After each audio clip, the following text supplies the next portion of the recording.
بسم اللہ الرحمن الرحیم۔ السلام علیکم پیارے بچوں، کیسے ہیں آپ؟ یقیناً ٹھیک ہوں گے، تندرست ہوں گے۔ پیارے بچوں، آپ جانتے ہیں ہم اردو جماعت پنجم کے ریمیڈی پیک پر کام کر رہے ہیں، اور ہمارا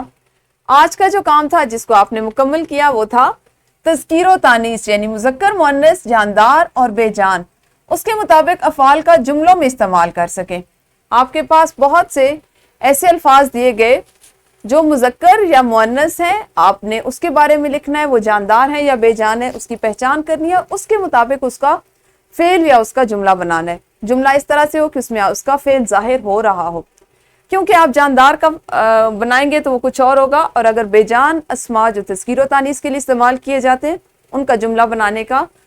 طریقہ کچھ اور ہوگا۔ آپ نے اس کے متعلق کہاں سے سیکھا؟ اس کیو آر کوڈ میں دیے گئے ویڈیو لیکچر سے، اور اس جملے کو مکمل کرنے کے بعد آپ نے اپنی سرگرمی مکمل کی۔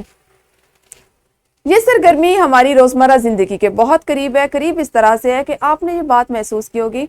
کہ ہماری بول چال میں بہت سے ایسے بے جان اسماء استعمال ہوتے ہیں، بے جان چیزوں کے نام ہم استعمال کرتے ہیں کہ جن کی تذکیر و تانیث محض ہماری جملہ سازی سے واضح ہوتی ہے،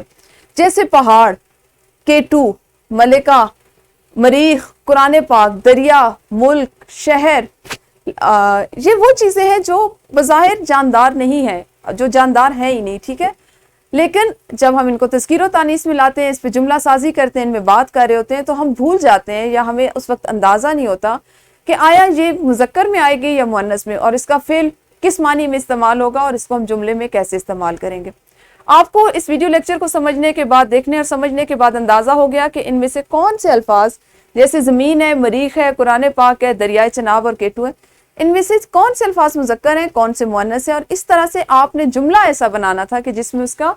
فعل کے ذریعے واضح ہو کہ وہ مؤنث ہے یا مذکر ہے۔ اب آپ نے کیا کرنا ہے کہ یہاں پہ جملہ سازی کر لی، اس کے علاوہ 10 الفاظ ایسے تلاش کریں